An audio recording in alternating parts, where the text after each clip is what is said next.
वृत्ति प्रभाकर ग्रंथ में पेज नंबर 95 और 95 पेज के ऊपर से 5 नंबर की पंक्ति है। तृतीय शीर्षक चालू हो रहा है। ठीक, विचार सागर में न्याय रीति से उपमिति के कथन का अभिप्राय। ठीक है, तो बात यह चल रही है कि चतुर्थ प्रकाश के लिए कल प्रारंभ हुआ और उपमान प्रमाण का निरूपण इस प्रकाश में करना है। तो उपमान का और उपमिति का स्वरूप क्या है, इस बात की चर्चा कल हुई थी। तो नैयायिक मत के अनुसार भी उपमान और उपमिति के स्वरूप का निरूपण किया। और नैयायिक मत में भी 2 प्रकार है, प्राचीन नैयायिक, नव्य नैयायिक। और वेदांत मत के अनुसार उपमान और उपमिति का क्या स्वरूप है, इसका भी विवेचन कल किया था। अब वेदांत रीति के अनुसार जो उपमान और उपमिति का स्वरूप है वह नैयायिक मत से भिन्न है।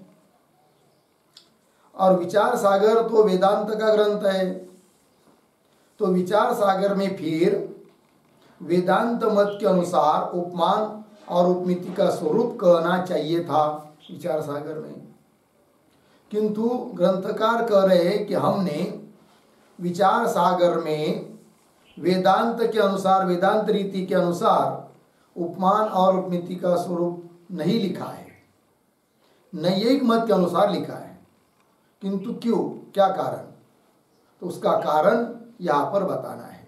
तो देखिए, फिर विचार सागर में न्याय रीति से उपमिति के कथन का अभिप्राय, और विचार सागर में न्याय की रीति से उपमिति का स्वरूप क्या है, ताका यह अभिप्राय है। क्या कह रहे, न्याय की रीति से उपमिति उपमान का स्वरूप माने तो भी अद्वैत सिद्धांत में हानि नहीं, उल्टा न्याय की रीति से सिद्धांत के अनुकूल उदाहरण मिले हैं। ठीक है, ग्रंथकार कह रहे हैं कि नैयायिक रीति के अनुसार उपमिति का स्वरूप कहेंगे, उपमान का स्वरूप प्रतिपादन करेंगे तो भी अद्वैत सिद्धांत की हानि नहीं है, अद्वैत सिद्धांत के लिए बाद नहीं आता है। यदि अद्वैत सिद्धांत के लिए बाद आता होता तो हमने न्याय रीति के अनुसार उपमान और उपमिति का स्वरूप नहीं बताया होता। किंतु नैयायिक रीति के अनुसार भी उपमान और उपमिति का स्वरूप मानेंगे तो भी अद्वैत सिद्धांत की हानि नहीं है, उल्टा अच्छा है, अनुकूल है। क्यों कि न्याय की रीति से यदि मानेंगे उपमान उपमिति का स्वरूप तो वेदांत सिद्धांत के अनुकूल उदाहरण मिल जाता है। कैसे मिलता है, आगे कह रहे न्याय की रीति से सिद्धांत के अनुकूल उदाहरण मिले हैं। काहे ते, कैसे, वैधर्म्य ज्ञान ते उपमिति न्याय मत में मानी है। वैधर्म्य ज्ञान, विरुद्ध ज्ञान कल बताया था ना, तो वैधर्म्य ज्ञान से भी उपमिति होती है, ऐसा माना है किन्हों ने, नैयायिकों ने, जबकि वेदांत में ऐसा माना नहीं है। क्योंकि वेदांत में उपमिति का स्वरूप बताते समय कहा था कि सादृश्य ज्ञान जन्य ज्ञान, सादृश्य ज्ञान से जन्य ज्ञान उसको कहते उपमिति। और वैधर्म्य ज्ञान से जो ज्ञान उत्पन्न हो रहा है, ज्ञान तो हो रहा है, उपमिति नहीं कह सकते क्योंकि व्याख्या में नहीं बैठता है। किंतु नैयायिकों ने तो वैधर्म्य ज्ञान से भी माना है क्या, उपमिति। वैधर्म्य ज्ञान से उपमिति नहीं न्याय मत में मानी है। ताका सिद्धांत के अनुकूल यह उदाहरण है। कैसे, आत्मपद का अर्थ कैसा है, या प्रश्न का समझ लीजिए किसी ने पूछा, आत्मा आत्मा आत्मा बोलते भाई, किंतु आत्मा पद का अर्थ जो है वो कैसा है बताओ। जैसे गवय पद के अर्थ को न जानने वाला पुरुष अरण्य में रहने वाले पुरुष से पूछता है कि कीदृश गवय, गवय कैसा होता है, फिर वो बताता है गाय के सदृश गवय होता है। उसी प्रकार किसी ने पूछा कि आत्मा पद का अर्थ कैसा है, अब कैसा बतावे, क्योंकि उसके लिए तो न कोई गुण है, आत्मा में न कोई गुण है, न कोई धर्म है, न उसमें कोई जाति है, न आकार है, न प्रकार है, कुछ भी नहीं है। तो ये अमुक अमुक चीज की तरह आत्मा है कह नहीं सकते। और आत्मा पद का अर्थ तो मालूम होना ही चाहिए, आत्मा कौन है करके। तब क्या करेंगे, तब बता रहे आत्म पद का अर्थ कैसा है। या प्रश्न का देहादि वैधर्म्यवान आत्मा, ऐसा गुरु के उत्तर से अनित्य, अशुचि, दुख स्वरूप देहादि कण से विधर्मा, नित्य, शुद्ध, आनंद रूप आत्मपद का वाच्य है। ऐसा एकांत देश में विवेचन काल में मन का आत्मा से संयोग होय के उपमिति ध्यान होवे है। क्योंकि गुरु ने कह दिया, क्या कहा, देहादि वै धर्मवान आत्मा, देहादि देह में जो धर्म है उससे विरुद्ध धर्म वाला है कौन, आत्मा। जैसे उदाहरण पीछे दिया था ना कल, क्या गेंडा कैसा है, खड्गमृग बताया था। उष्ट्र से विरुद्ध धर्म वाला जो पशु उसको कहते हैं क्या, खड्गमृग। उस प्रकार देहादि वै धर्मवान आत्मा, ऐसा गुरु के उत्तर से, गुरु ने उत्तर दिया और उत्तर सुनने के बाद फिर एकांत में जाकर वह आदमी विचार करने लगा, क्या कि देह कैसा है, अनित्य है, अशुचि मतलब अपवित्र है, पवित्र नहीं है, दुख स्वरूप है कौन, देह है ना, दुख स्वरूप देहादि कण से विधर्मा, विरुद्ध धर्म वाला। तो अनित्य से, अनित्य धर्म से विरुद्ध नित्य, नित्यत्व। अशुचि इसके विरुद्ध शुचि, दुख रूप इसके विरुद्ध आनंद रूप आत्मपद का वाच्य है। ऐसा एकांत देश में, एकांत में गया और विवेचन करने लगा, चिंतन करने लगा, तो उसको ध्यान में आ गया। तो विवेचन काल में फिर मन का आत्मा से क्या हुआ, संयोग होय के उपमिति ध्यान हो गया है, लग गया। और सादृश्य ज्ञान जन्य ज्ञान को ही उपमिति माने, जैसे कि वेदांत में माना है। क्या है उपमिति का स्वरूप, सादृश्य ज्ञान जन्य ज्ञान। सादृश्य ज्ञान जन्य ज्ञान को ही उपमिति माने तो आत्मा में किसी का सादृश्य नहीं। आत्मा में किसी का सादृश्य है क्या, अमुक अमुक चीज की तरह आत्मा है बता सकते हैं क्या, नहीं, किसी का सादृश्य नहीं। याते जिज्ञासु के अनुकूल उदाहरण मिले नहीं। यद्यपि असंगतादि धर्मनते, आकाश के सदृश आत्मा है कि नहीं, असंगता, आकाश कैसा है, असंग, आत्मा भी कैसा है, असंग। तो आकाश के सदृश तो हो गया कौन, आत्मा।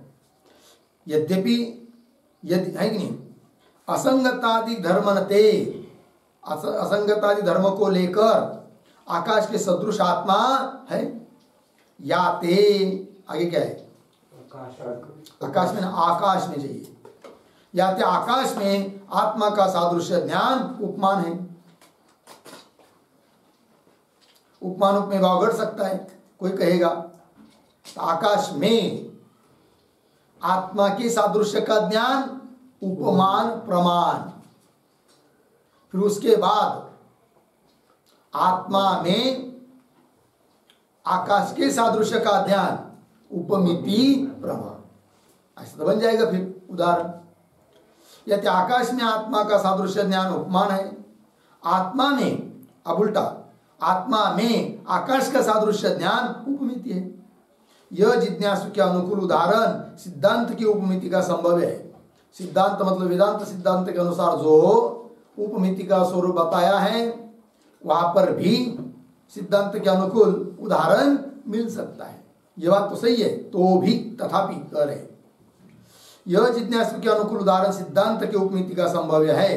तथापि जिस अधिकरण में जिस पदार्थ के अभाव का ज्ञान होवे, तहा अभाव ज्ञान में भ्रम बुद्धि हुए बिना तिस अधिकरण में ता पदार्थ का ज्ञान होवे नहीं। ये नियम है, देखिए कैसा नियम है। तथापि जिस अधिकरण में, उदाहरण में घटाएंगे, जिस अधिकरण में, भूतल अधिकरण में, भूतल पर, भूतल अधिकरण में जिस पदार्थ के अभाव का ज्ञान, जैसे घट, घट पदार्थ के अभाव का ज्ञान, घट अभाव, यहाँ पर घट का अभाव है, ऐसा क्या हुआ? निश्चय हुआ। बराबर। तो जिस पदार्थ के अभाव का ज्ञान होवे तहा, ऐसी स्थिति में अभाव ज्ञान में भ्रम बुद्धि हुए बिना घट के अभाव का निश्चय हुआ है, किंतु वह बुद्धि भ्रमरूप है ऐसा निश्चय हुए बिना पुनः उस भूतल में घट का ज्ञान नहीं हो सकता है, क्योंकि पहले निश्चय हो चुका है। कैसा? घट का अभाव। हाँ, भूतल में घट का क्या है? अभाव है। और थोड़ी देर में यदि पुनः भूतल पर घट बुद्धि हो रही है तो समझना पड़ेगा पहले जो अभाव बुद्धि हुई थी वो कैसी हुई थी? भ्रम बुद्धि हुई थी, है कि नहीं? देखो भाई, तथापि जिस अधिकरण में जिस पदार्थ के अभाव का ज्ञान होवे ता अभाव ज्ञान में भ्रम बुद्धि हुए बिना तिस अधिकरण में, उसी भूतल अधिकरण में ता पदार्थ का ज्ञान होवे नहीं। स्वयं घटा रहे, जैसे आत्मा में कर्तृत्वादिकरण का अभाव ज्ञान हुआ, कुछ वेदांत तो सुना और निश्चय हुआ कि आत्मा में कर्तृत्व, भोक्तृत्व इत्यादि सभी धर्मों का क्या है? अभाव है। आत्मा में कर्तृत्वादिकरण का अभाव ज्ञान हुआ और न्यायाधिक शास्त्र सुने तो भी प्रथम ज्ञान में भ्रम बुद्धि हुआ बिना कर्ता भोक्ता आत्मा है ऐसा ज्ञान होवे नहीं, है कि नहीं? पहले थोड़ा वेदांत सुना, फिर निश्चय हुआ क्या कि आत्मा में कर्तृत्व भोक्तृत्व आदि धर्मन का क्या है? अभाव। फिर उसके बाद न्याय शास्त्र पढ़ने लगा और न्याय शास्त्र पढ़ते पढ़ते पढ़ते पढ़ते पढ़ते ये बुद्धि होने लगी कि आत्मा कैसा है? कर्ता है, भोक्ता है। इसका मतलब पहला जो निश्चय हुआ है कि नहीं, वो क्या मानना पड़ेगा? भ्रम, है कि नहीं? वैसा नहीं था, अरे भाई मैं तो समझ रहा था कर्ता भोक्ता नहीं है, नहीं अभी तो कर्ता भोक्ता है। इसका मतलब पहला ज्ञान क्या मानना पड़ेगा? भ्रम। पंक्ति देखिए, जैसे आत्मा में कर्तृत्वादिकरण का अभाव ज्ञान हुआ और न्यायाधिक शास्त्र सुने तो भी प्रथम ज्ञान में, पहला ज्ञान अभाव का ज्ञान, प्रथम ज्ञान में भ्रम बुद्धि हुआ बिना कर्ता भोक्ता आत्मा है अर्धविराम ऐसा ज्ञान होवे नहीं। और कौन बोलता? त्रिपाठन। ऐसा ज्ञान होवे नहीं। जाकू वेदांत अर्थ निश्चय करिके नैयायिकादिकन के कुसंगते कर्ता भोक्ता आत्मा है ऐसा ज्ञान होवे है कि नहीं? कोई पुरुष है, वेदांत के अनुसार अर्थ का क्या हुआ? निश्चय कि आत्मा कर्ता भोक्ता से, कर्तृत्व भोक्तृत्व से रहित है। जाको वेदांत अर्थ निश्चय करिके, किंतु बाद में न्याय शास्त्र पढ़ने लगा, सुसंग होना चाहिए, हो गया क्या? कुसंग। अन्य शास्त्रों को पढ़ना भी कुसंग है क्योंकि विपरीत निश्चय हो जाता है। इसलिए मुख्य क्या है? वेदांत शास्त्र है जो कि जीव की कल्याण की बात करता है, मोक्ष प्राप्त होता है जिससे तत्व ज्ञान होकर, है कि नहीं? और अन्य शास्त्र यदि बहुत गहराई से पढ़ने लगेंगे तो वैसी ही बुद्धि होगी। फिर आत्मा भी एक क्या है? द्रव्य है, गुण वाला है, कर्ता भोक्ता है, अनेक है, व्यापक है, ऐसा निश्चय होने लगेगा जो कि विपरीत है। जाको वेदांत अर्थ निश्चय करके नैयायिक अधिकरण की कुसंगते कर्ता भोक्ता आत्मा है ऐसा ज्ञान होवे ता प्रथम ज्ञान में भ्रम बुद्धि होय के होवे है। पहले ज्ञान में क्या मानना पड़ता है? भ्रम बुद्धि। भ्रम बुद्धि होय के होवे। प्रथम ज्ञान में भ्रम बुद्धि हुए बिना विरोधी ज्ञान होवे नहीं। पहला ज्ञान में क्या मानना पड़ेगा? भ्रम बुद्धि, तभी विरोधी क्या होगा? उस विरोधी ज्ञान उत्पन्न होता है। भूतल पर समझ लीजिए घट का अभाव निश्चय हुआ, थोड़ी देर में विचार किया था ये घट तो है, तो घट बुद्धि हो रही है, इसका मतलब पहला ज्ञान कैसा था? भ्रम। विरोधी ज्ञान होवे नहीं। सो भ्रम बुद्धि भ्रम रूप होवे अथवा यथार्थ होवे, इसमें आग्रह नहीं है।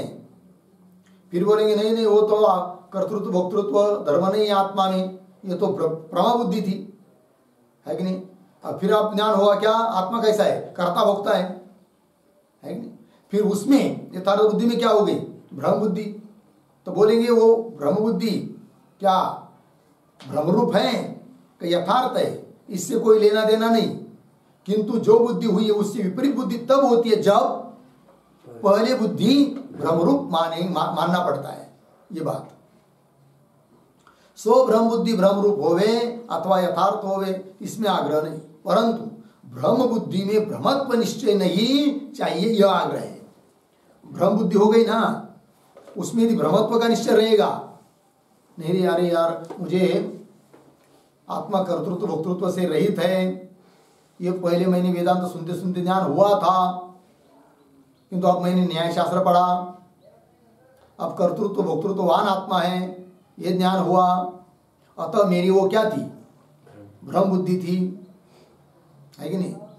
किंतु वो भ्रम बुद्धि कौन सी भ्रम बुद्धि? कि आत्मा कर्तृत्व भोक्तृत्व धर्म से रहित है कि नहीं? है तो ज्ञान यथार्थ, किंतु उसमें क्या हो गई? भ्रम बुद्धि। मतलब उसको अब उल्टा ज्ञान हुआ ना कि मुझे विपरीत ज्ञान हुआ था करके। किंतु यदि ये निश्चय रहेगा कि वो जो मुझे ज्ञान हो रहा है अभी, कौन सा? कि आत्मा कर्तृत्व भोक्तृत्व धर्म से कैसा है? रहित है।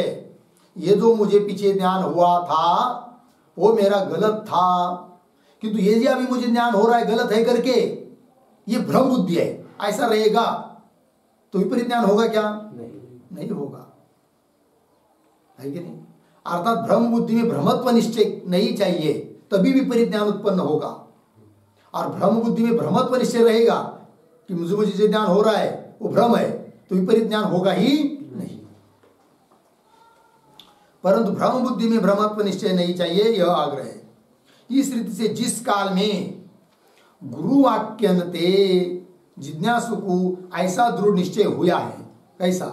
आकाश आदि सकल प्रपंच, वेदांत पढ़ा, गुरु की कृपा से ज्ञान हुआ।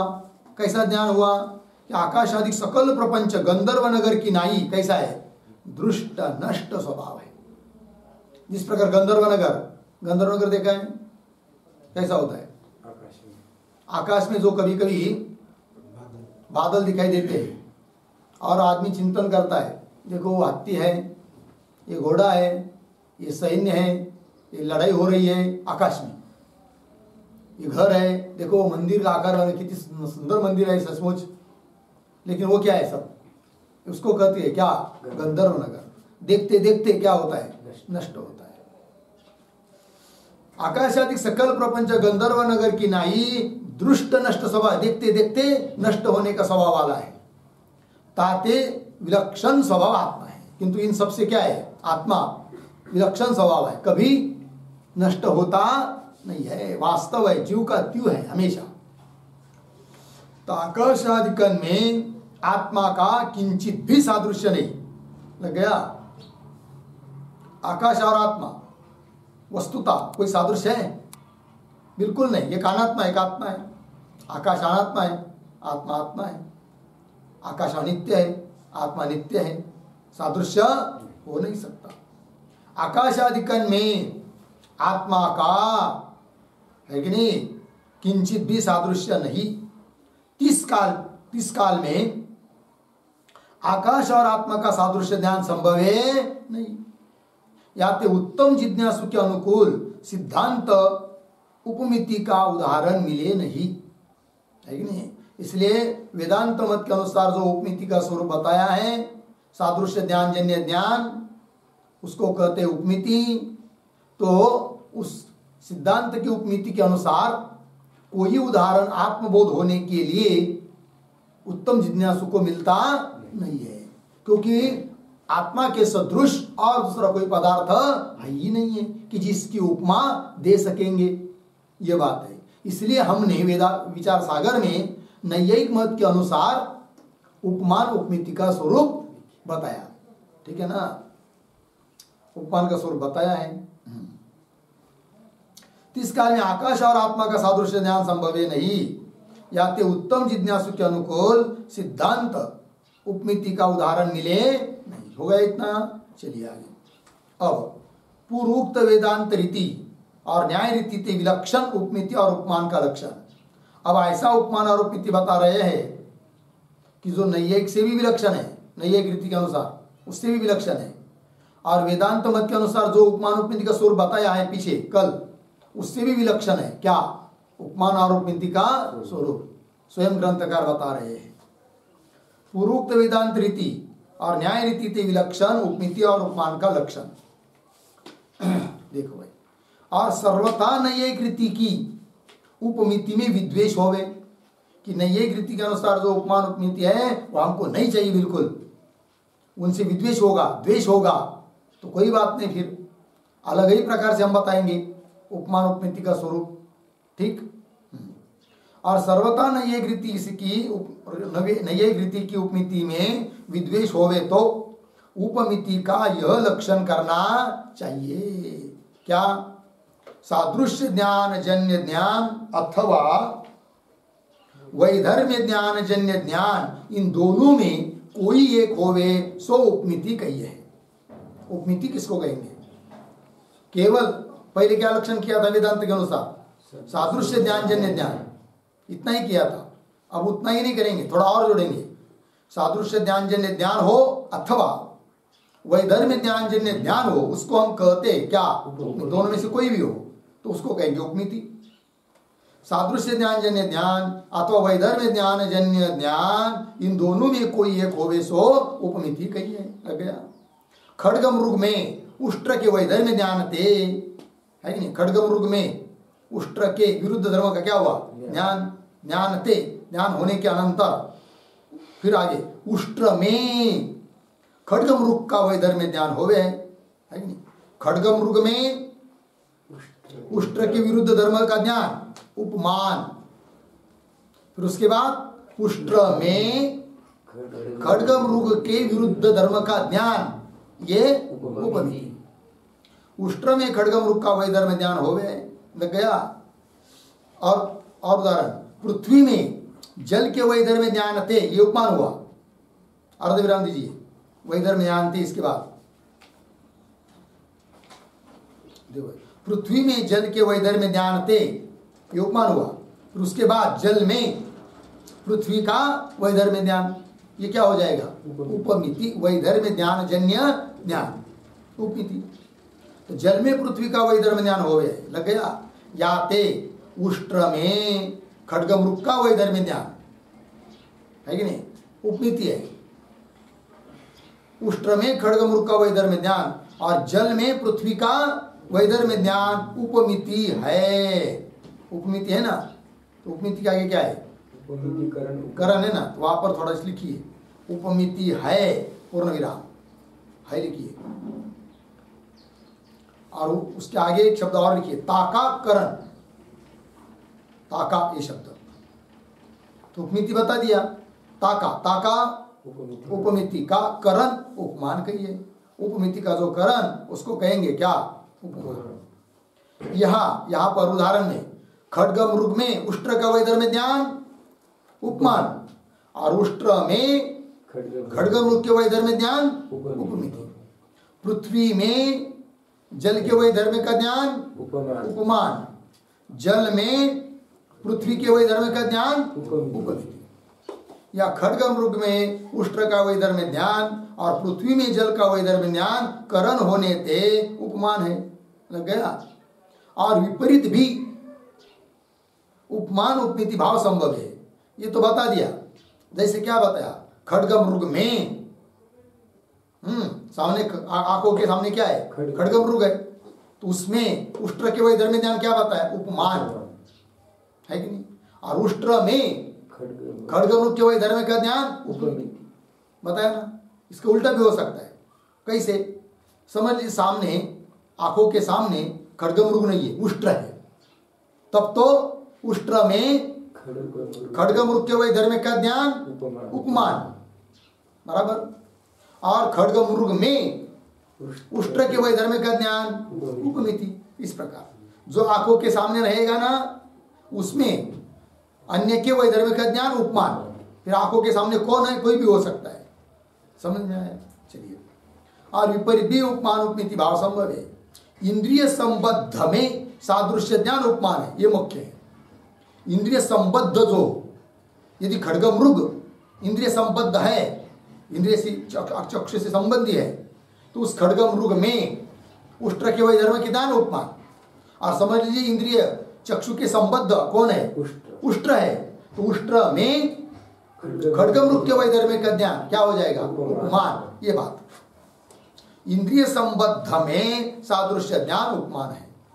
और इंद्रिय से व्यवहित में, जो इंद्रिय से संबंधी नहीं है, व्यवहित दूर है उसमें, और इंद्रिय से व्यवहित में सादृश्य ज्ञान उपमिति है। लग गया? तैसे प्रपंच में आत्मा के वैधर्म्य ज्ञान ते अर्धविराम, क्योंकि आंखों के सामने कौन है? प्रपंच है, उसमें आत्मा के वैधर्म का ज्ञान हुआ, ये क्या हो जाएगा? उपमान। और फिर आत्मा में प्रपंच के वैधर्म्य का ज्ञान क्या हो जाएगा? उपमिति। तो इसी प्रपंच में आत्मा के वैधर्म्य ज्ञान ते, ज्ञान के बाद आत्मा में प्रपंच का वैधर्म्य ज्ञान उपमिति हो गया है। लग गया? इस रीति से सादृश्य ज्ञान जन्य ध्यान और वैधर्म्य ज्ञान जन्य ध्यान दोनों को उपमिति कहे है। दोनं भी उपमिति है। कौन कौन? सादृश्य ज्ञान जन्य ध्यान और वैधर्म्य ज्ञान जन्य ध्यान, दोनों को उपमिति कहे है। तो जिज्ञासु के अनुकूल उदाहरण संभव है। हो गया? चलिए, ये बात हो गई। अब आगे वेदांत परिभाषा और ताकी टीका की उक्ति का खंडन। वेदांत परिभाषाकार ने और उनके टीकाकार, उन्होंने जो बताया है वो क्या बताया है वो पहले बताएंगे, फिर वो कैसा गलत है वो बताएंगे, अर्थात उनका खंडन करेंगे 5 नंबर की शीर्षक में। देखो भाई, और वेदांत परिभाषा में एक सादृश्य ज्ञानजन्य ज्ञान ही उपमिति का लक्षण कहा है। उन्होंने उपमिति का लक्षण क्या किया है? केवल सादृश्य ज्ञानजन्य ज्ञान को उपमिति कहती, इतना ही लिखा है। वैधर्म्य ज्ञानजन्य ज्ञान को उपमिति बताया नहीं।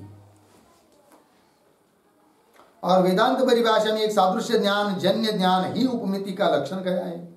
और ताके व्याख्यान में ताके पुत्र ने, है कि नहीं, वेदांत परिभाषाकार जो धर्मराज धरेंद्र, उनका पुत्र जो होगा, उन्होंने ताके व्याख्यान में ताके पुत्र ने दूसरी उपमिति के खंडन वास्ते, दूसरी उपमिति मतलब वैधर्म्य ज्ञान जन्य ज्ञान, इसका खंडन करने के लिए उपमिति के खंडन वास्ते यह कहा है। क्या कहा है भाई? जहां कमलेन लोचनम उपमिनोमि, इस रीति से उपमान उपमेय भाव होवे, तिसी स्थान में उपमान प्रमाण होवे है। जिस जहां पर उपमिनोमि ऐसी प्रतीति आती है वहीं पर होता है क्या? उपमान उपमेय भाव। ठीक है, वही जैसे कमलेन लोचनम उपमिनोमि, है कि नहीं, मतलब क्या? कमल की मैं उपमा दे रहा हूं, किसको? लोचन, लोचन नेत्र, कितनी सुंदर नेत्र है देखो, कमल की तरह है कि नहीं? तो कमल की उपमा दी किसको? नेत्र को। तो कमलेन लोचनम उपमिनोमि, इस रीति से उपमान उपमेय भाव होवे, उपमान उपमेय भाव रहेगा, तीसरी स्थान में वहीं पर उपमान प्रमाण होवे है। बराबर वैधर्म्य ज्ञान होवे ता उपमान उपमेय भाव होवे नहीं। जहां विरुद्ध धर्म है, इन दोनों के विरुद्ध धर्म है, वहां पर उपमिनोमि ऐसी प्रतीति होती है क्या? नहीं। अतः वहां पर उपमान उपमेय भाव हो नहीं सकता, ऐसा बताया है। किसने? वेदांत परिभाषा की टीकाकार ने, अर्थात उनके पुत्र ने। ता उपमान उपमेय भाव होवे नहीं, याते उपमान प्रमाण संभवे नहीं। लग गया? कहां पर? जहां पर विरुद्ध धर्म है, दो चीजों में, वहां पर उपमान उपमेय भाव होता नहीं, ऐसा बताया है। उपमान प्रमाण संभव है नहीं। ताकू यह पूछना चाहिए। अब ग्रंथकार कह रहे हैं उनको यह पूछना चाहिए क्या? वैधर्म्य ज्ञान जन्य उपमिति के जो उदाहरण कहे, वैधर्म्य ज्ञान जन्य ज्ञान, बराबर है कि नहीं, इसके जो उदाहरण ऊपर बताए हैं, तो वैधर्म्य ज्ञान जन्य उपमिति के जो उदाहरण कहे, 3 में उपमिति के विषय का ज्ञान उपमान प्रमाण से होवे नहीं, उस है कि नहीं, विरुद्ध धर्म से जो ज्ञान हो रहा है वह ज्ञान यदि उपमान प्रमाण से नहीं मान रहे तुम तो कौन प्रमाण से होगा बताओ। जैसे उदाहरण खड्ग मृग में उष्ट्र के विरुद्ध धर्म का क्या हुआ ज्ञान, फिर उसके बाद उष्ट्र में खड्ग मृग के विरुद्ध धर्म का क्या होता है ज्ञान, और हम तो कहते उसको उपमिति, किंतु यदि तुम उसको उपमिति नहीं कहते हो और उपमान प्रमाण से वो ज्ञान नहीं होता है तो किस प्रमाण से होता है बताओ। तो जिस प्रमाण से तुम उष्ट्र में खड्ग मृग के वैधर्म्य का ज्ञान मानोगे, प्रत्यक्ष से मान नहीं सकता है क्योंकि उष्ट्र दूर है कहीं पर, सामने है नहीं है, तो जिस प्रमाण से मानोगे उसी प्रमाण से वो भी ज्ञान हो जाएगा। कौन सा? सादृश्य ज्ञान, जन्य ज्ञान। जैसे सामने कौन है? गवय, बराबर, तो गाय का सादृश्य गवय में उपमान प्रमाण, तो उससे ज्ञान होता है क्या? गाय में गवय के सादृश्य का ज्ञान, बराबर। तो उष्ट्र में खड्ग मृग के वैधर्म्य का ज्ञान यदि उपमान प्रमाण से नहीं है, अन्य प्रमाण से है, तो कौन प्रमाण से है? और जिस भी प्रमाण से मानोगे उसी प्रमाण से ज्ञान हो जाएगा। कौन सा? गाय में गवय के सादृश्य का ज्ञान। तब तो उपमान प्रमाण ही समाप्त होगा, उपमान प्रमाण ही नहीं रहेगा, है कि नहीं? ये बात बोल रहे। अतः जैसे सादृश्य ज्ञान जन्य ज्ञान को उपमिति कहते हैं, उसी प्रकार वैधर्म्य ज्ञान जन्य ज्ञान को भी उपमिति कहना ही चाहिए, यह अभिप्राय। ठीक है, पंक्ति देखिए। ताकू यह पूछना चाहिए क्या? वैधर्म्य ज्ञान जन्य उपमिति के जो उदाहरण कहे, है कि नहीं? उष्ट्र में खड्ग मृग के वैधर्म्य का ज्ञान, वैधर्म्य ज्ञान जन्य उपमिति के जो उदाहरण कहे, तीन में उपमिति के विषय का ज्ञान, उपमिति का विषय है कि नहीं, उपमिति का जो विषय उसका ज्ञान, जैसे उष्ट्र में खड्ग मृग के वैधर्म्य का ज्ञान उपमान प्रमाण से होवे नहीं तो किस प्रमाण से तीन का ज्ञान होवे? कौन से प्रमाण से होगा बताओ। और जा प्रमाण से तीन का ज्ञान कहे, जिस किसी भी प्रमाण से यदि उसका ज्ञान कहोगे, है कि नहीं, तो क्या जा प्रमाण से तीन का ज्ञान कहे, तीसरी प्रमाण से सादृश्य ज्ञान जन्य, मिला ना, सादृश्य ज्ञान जन्य उपमिति के विषय का भी ज्ञान हो जाएगा, है कि नहीं। उष्ट्र में खड्ग मृग के वैधर्म्य का ज्ञान यदि उपमान से नहीं अन्य प्रमाण से है, जिस प्रमाण से होगा उसी प्रमाण से क्या गाय में गवय के सादृश्य का ज्ञान हो जाएगा, है कि नहीं। जब तब तो क्या होगा? उपमान प्रमाण ही नष्ट होगा, है कि नहीं। ये बात विषय का ज्ञान हो जाएगा। उपमान प्रमाण का प्रयोजन के अभाव से अंगीकार अनंगीकार चाहिए, क्योंकि उपमान प्रमाण का कोई प्रयोजन रहा ही नहीं। पंक्ति देखिए थोड़ी सी, उपमान प्रमाण का प्रयोजन के अभाव से आगे क्या है? अंगीकार न वहां चाहिए अनंगीकार।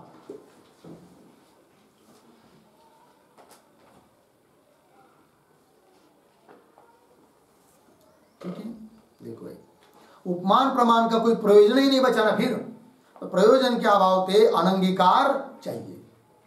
लगा इतना? जो ऐसे कहे, कह देता ऐसा कहेगा पूर्व पक्षी या वो टीकाकार, है कि नहीं।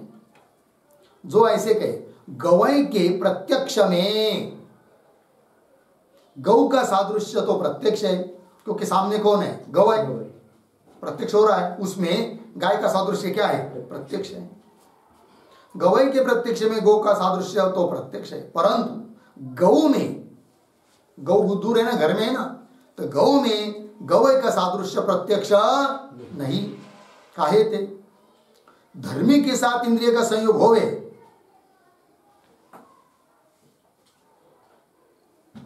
काहे थे? धर्मी के साथ इंद्रिय का संयोग होवे तो इंद्रिय संयुक्त तादात्म्य संबंध थे सादृश्य धर्म का प्रत्यक्ष होवे है। सामने समझ लीजिए घट है, बराबर, धर्मी घट, उसका प्रत्यक्ष रहेगा तब घट का रूप भी प्रत्यक्ष हो जाएगा चक्षु संयुक्त तादात्म्य संबंध से। चक्षु संयुक्त हुआ घट, उसमें तादात्म्य संबंध से कौन? घट का रूप। किंतु धर्मी ही यदि प्रत्यक्ष नहीं होगा तो उसके धर्म का प्रत्यक्ष होगा क्या? नहीं। सामने कौन है? गवय है कि गाय है? गवय है, गाय तो दूर है। अतः गाय में गवय के सादृश्य का ज्ञान प्रत्यक्ष प्रमाण से नहीं होगा। लग गया? पंक्ति देखिए, आए थे धर्मी के साथ इंद्रिय का संयोग होवे तो इंद्रिय संयुक्त तादात्म्य संबंध से सादृश्य धर्म का प्रत्यक्ष होवे। सादृश्य धर्म का क्या होगा? प्रत्यक्ष होगा। किंतु गोरूप धर्मी के साथ, क्योंकि गाय कहाँ है? घर में है ना। गोरूप धर्मी के साथ इंद्रिय संयोग के अभाव थे। इंद्रिय के संयोग का क्या है? अभाव। इंद्रिय संयोग के अभाव थे गौ में, बराबर, गौ में गवय का सादृश्य प्रत्यक्ष का विषय नहीं। किसमें? गौ में गवय का सादृश्य प्रत्यक्ष है क्या? नहीं। गौ में गवय का सादृश्य प्रत्यक्ष का विषय नहीं। याते गौ में गवय के सादृश्य ज्ञान का हेतु, गौ में गवय के सादृश्य ज्ञान का हेतु गवय में गो का सादृश्य ज्ञान रूप उपमान प्रमाण चाहिए। उपमान प्रमाण की जरूरत है। कैसा? गवय में गौ का सादृश्य ज्ञान रूप उपमान प्रमाण चाहिए, तभी गौ में गवय के सादृश्य का ज्ञान होगा। यहां पर उपमान प्रमाण की जरूरत है, ऐसा बोलेगा वो, है कि नहीं? उपमान प्रमाण चाहिए तो फिर सिद्धांति बोल रहे तैसे ही फिर हम कहेंगे खड्गमुख तो आंखों के सामने है, तो उसमें तो उष्ट्र के वैधर्म्य का ज्ञान प्रत्यक्ष है, बराबर। किंतु उष्ट्र में, उष्ट्र तो दूर है ना, तो उष्ट्र में खड्गमृग के वैधर्म्य का प्रत्यक्ष है क्या? नहीं है। तो उस ज्ञान के लिए तो जरूर चाहिए कौन? उपमान प्रमाण। ये सिद्धांति बोल रहे हैं। तैसे ही खड्गमृग में मिला, खड्गमृग में उष्ट्र के वैधर्म्य का तो प्रत्यक्ष ज्ञान है, बराबर। उष्ट्र के साथ इंद्रिय संयोग क्या अभाव थे? उष्ट्र के साथ, उंट के साथ इंद्रिय का संयोग है क्या? नहीं है।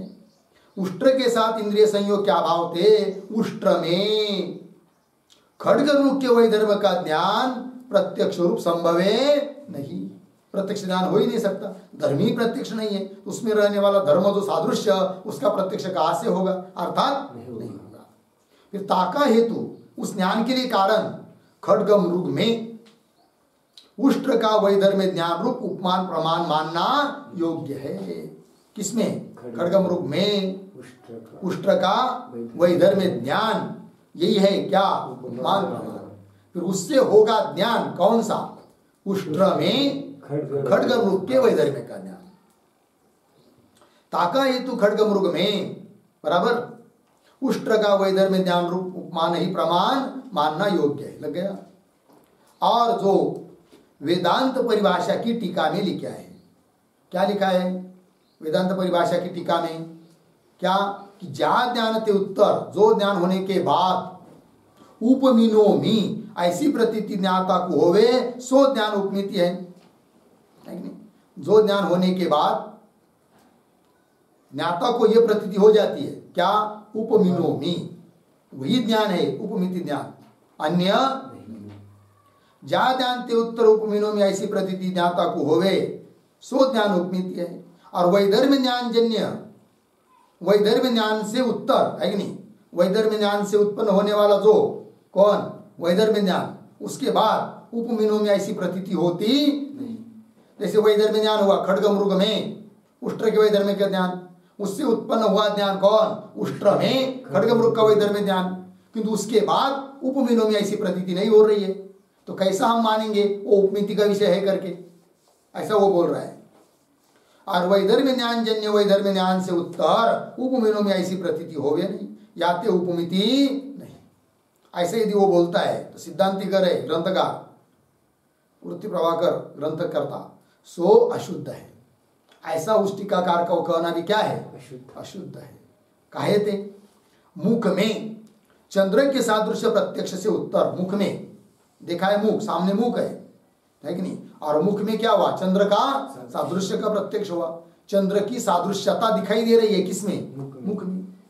मुख में चंद्र के सादृश्य प्रत्यक्ष से उत्तर बाद में मुखम चंद्रेन उपमिनोमी, है कि नहीं?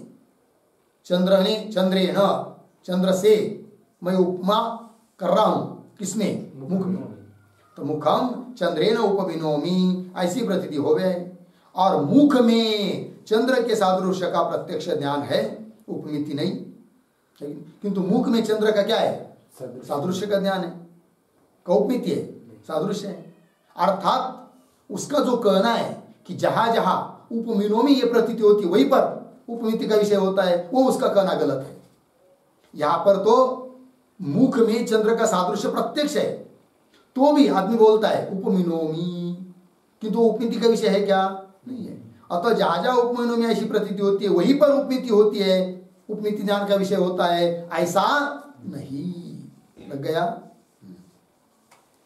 और मुख में चंद्र के सादृश्य का प्रत्यक्ष ज्ञान है, उपमिति नहीं। या तो उपमिनोमी इस व्यवहार का विषय क्या है? फिर उपमा अलंकार है। उपमिति ज्ञान उपमिति का विषय नहीं है, क्या है? उपमा अलंकार है। तो उपमिनोमी यह प्रतीति जहां होती है वहां उपमा अलंकार होता है, उपमिति नहीं होती है। अतः जरूरी नहीं है कि जहां जहां उपमिति उपमान प्रमाण से ज्ञान होता है वहां पर उपमिनोमी ऐसी प्रतीति होनी ही चाहिए, ऐसा कोई नियम नहीं है। जहां जहां उपमा अलंकार होता है वहां वहां उपमिनोमी ऐसी प्रतीति होती है। लग गया? अतः विरुद्ध धर्म ज्ञान से जो ज्ञान होता है वहां पर उपमिनोमी ऐसी प्रतीति न होने पर भी है क्या? उपमिति। ये कह रहे हैं। या तो उपमिनोमी इस व्यवहार का विषय उपमा अलंकार है, जहां उपमान उपमेय की समान शोभा होवे। उपमान और उपमेय, जैसे उदाहरण मुख और चंद्र, इसमें एक उपमान है एक उपमेय है, बराबर है कि नहीं? तो उपमेय कौन? उपमान कौन? मुख उपमेय और चंद्र उपमान। जहां उपमान उपमेय की समान शोभा, समान शोभा मतलब सादृश्यता हो, समान शोभा होवे, तहा उपमा अलंकार कहिए, वह उपमा अलंकार होता है। अलंकार का, अलंकार किसको कहते भाई? अलंकार का सामान्य लक्षण और उपमादिकन के विशेष लक्षण अलंकार चंद्रिकादिकन में प्रसिद्ध है। अलंकार चंद्रिका नाम का ग्रंथ है, उसमें प्रसिद्ध है। कठिन और अनुपयोगी जाने के यहाँ लिखे नहीं, कठिन भी है और उसका जानने का कोई उपयोग भी नहीं है। कठिन और अनुपयोगी जाने के यहाँ लिखे नहीं। याते जहां उपमिनोमी ऐसी प्रतीति होवे ताका विषय उपमिति ज्ञान नहीं। और वेदांत परिभाषा की टीकाकार ने क्या कहा था कि जहां उपमिनोमी में ऐसा व्यवहार होता है वही होती है क्या? उपमिति ज्ञान। किंतु ऐसा कोई नियम नहीं है, खंडन कर दिया उसका। याते जहां उपमिनोमी ऐसी प्रतीति होवे ताका विषय उपमिति ज्ञान नहीं, किंतु सादृश्य ज्ञान जन्य ज्ञान और वैधर्म्य ज्ञान जन्य ज्ञान में उपमिति शब्द पारिभाषिक है। उपमिति हम उसको कहते हैं, पारिभाषिक कहते हैं क्या? सादृश्य ज्ञान जन्य ज्ञान को हम उपमिति कहते हैं और वैधर्म्य ज्ञान जन्य ज्ञान को भी हम उपमिति कहते हैं। शब्द पारिभाषिक है। शास्त्र के संकेत को परिभाषा कहे। परिभाषा किसको कहते हैं? शास्त्र ने जो संकेत किया है उसको क्या कहते हैं? परिभाषा, है कि नहीं? शास्त्र ने जो लक्षण किया है, संकेत किया है, निर्देश किया है, उसको कहते हैं क्या? परिभाषा। ठीक है ना? और हर एक शास्त्र की अपने अपने क्या होती है? परिभाषा होती है, अपने अपने सिद्धांत होते हैं। ठीक है? शास्त्र के संकेत को परिभाषा कहा है। परिभाषा ते बोधक शब्द को पारिभाषिक कहा है और परिभाषा ते ज्ञान कराने वाला जो शब्द उसको कहते हैं क्या? पारिभाषिक कहे। जैसे उदाहरण छंदो ग्रंथन में, है कि नहीं? जो साहित्य के ग्रंथ है, छंद शास्त्र है, तो छंदो ग्रंथन में आया है पंच अर्धविराम षट सप्तमे, है कि नहीं? 3 शब्द हुए, पंच षट सप्तमे। बाण रस मुनि शब्द पारिभाषिक है, बराबर? वहां पर आएगा अलंकार ग्रंथों में, छंद ग्रंथों में बाण, तो बाण से क्या लेंगे? पंचबाण, पंचार्थ लेंगे। कहीं पर रस आता है कि नहीं? श्लोक में शब्द तो दिखाई दे रहा है रस, और रस का तो कोई, रस मतलब खट्टा मीठा, उसका तो कोई संबंध या लग नहीं रहा है। अब कैसा अर्थ करेंगे भाई श्लोक का? तब वहां पर रस शब्द का अर्थ खट्टा मीठा नहीं लेना पड़ता है, क्या षट 6 अर्थ लेना पड़ता है। लग गया?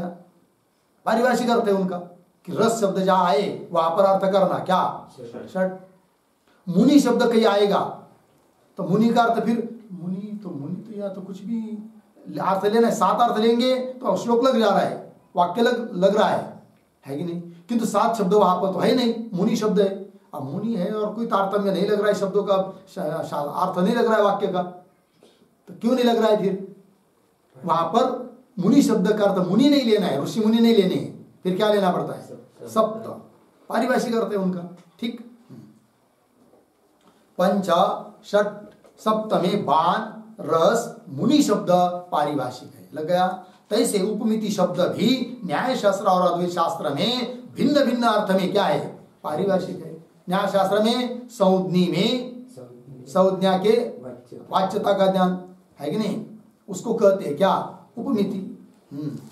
और वेदांत में सादृश्य ज्ञानजन्य ज्ञान, वैधर्म्य ज्ञानजन्य ज्ञान को उपमिति कहते हैं। भिन्न भिन्न अर्थ में पारिभाषिक है। या तो अद्वैत शास्त्र में सादृश्य ज्ञानजन्य ज्ञान की नाई मतलब तुल्य, वैधर्म्य ज्ञानजन्य ज्ञान भी उपमिति शब्द का अर्थ है। लग गया? अर्थ है पूर्ण विराम। फिर सादृश्य किसको कहते हैं? भेद सहित समान धर्म को सादृश्य कह है। चंद्र का और मुख का सादृश्य मतलब क्या? चंद्र और मुख दोनों एक है, ऐसा अर्थ है क्या? नहीं, चंद्र अलग है, मुख अलग है। चंद्र कहाँ है? आकाश में। मुख कहाँ है? यहाँ पर मनुष्य में है कि नहीं, ग्रीवा के ऊपर। कोई एक है कि वो नहीं है। फिर दोनों का सादृश्य मतलब क्या है? सादृश्य मतलब क्या? दो भेद सहित समान धर्म है, तो भिन्न भिन्न, किंतु दोनों में क्या है? समान धर्म। जैसे चंद्र में क्या है? आह्लादकत्व, उस प्रकार मुख में भी क्या है? आह्लादकत्व। समान धर्म हुआ। किसी किसी का मुख देखने के बाद क्या होता है? आह्लाद, देखने वाले को आनंद होता है, प्रफुल्ल मुख दिखाई देता है। चंद्र को देखने के बाद ऐसा होता है। उस प्रकार भेद से समान धर्म को सादृश्य कहे हैं। जैसे उदाहरण, गवय में गो के भेद से, गाय अलग चीज है, गो है कि नहीं, गवय अलग चीज है, किंतु उनके समान धर्म है। उसकी पूंछ, उसके पीठ, पैर समान है। जैसे गवय में गो के भेद सहित समान अवयव है, सोई गो का सादृश्य है। लग गया? गो के समान धर्म गौ में है, अर्धविराम। भेद गौ के समान धर्म गाय में भी है, किंतु भेद है क्या? नहीं। अतः सादृश्य नहीं कह सकते। ठीक है ना? सादृश्य का मतलब भेद सहित समान धर्म है कि नहीं, ये बात। गो के समान धर्म गौ में है, भेद नहीं। और गौ का भेद अश्व में भी है कि नहीं? गाय से भिन्न है कौन? घोड़ा। तो घोड़े में गाय का सादृश्य या गाय में घोड़े का सादृश्य कह सकते हैं क्या? क्यों? भेद नहीं है क्या? है। किंतु केवल भेद जहां होता है वहां सादृश्य ऐसे थोड़ी। भेद सहित समान धर्म, केवल समान धर्म भी नहीं और केवल भेद भी नहीं। गौ का भेद अश्व में है, समान धर्म नहीं, याते इसलिए सादृश्य नहीं। लग गया? पूर्ण विराम। चंद्र के भेद सहित आह्लाद जनकता रूप समान धर्म मुख में है। चंद्र और मुख दोनों भिन्न भिन्न है, और आह्लाद आनंद उत्पन्न करना दोनों में है, समान धर्म हुआ। अतः चंद्र का मुख में या मुख का चंद्र में क्या है? सादृश्य है। चंद्र के भेद सहित आह्लाद जनकता रूप समान धर्म मुख में है। लग गया? सोई मुख में चंद्र का क्या है? सादृश्य। इस रीति से उपमान उपमेय का भेद सहित समान धर्म ही सादृश्य पद का अर्थ है। इस रीति से उपमान उपमेय का अर्थ क्या है? भेद सहित समान धर्म। इस रीति से उपमान उपमेय का भेद सहित समान धर्म ही सादृश्य पद का अर्थ है। लग गया? और कोई ऐसे कहे है, कोई ऐसा कहता है क्या? और कोई ऐसे कहे है क्या? सादृश्य नाम कोई भिन्न पदार्थ है, उपमान उपमेय वृत्ति नहीं। सादृश्य नाम का कोई भिन्न ही पदार्थ है, जो कि उपमान में भी नहीं रहता है, उपमेय में भी नहीं रहता है कि नहीं? अभी ऊपर क्या कहा? उपमान उपमेय का भेद सहित समान धर्म ही क्या है? सादृश्य पद का अर्थ है।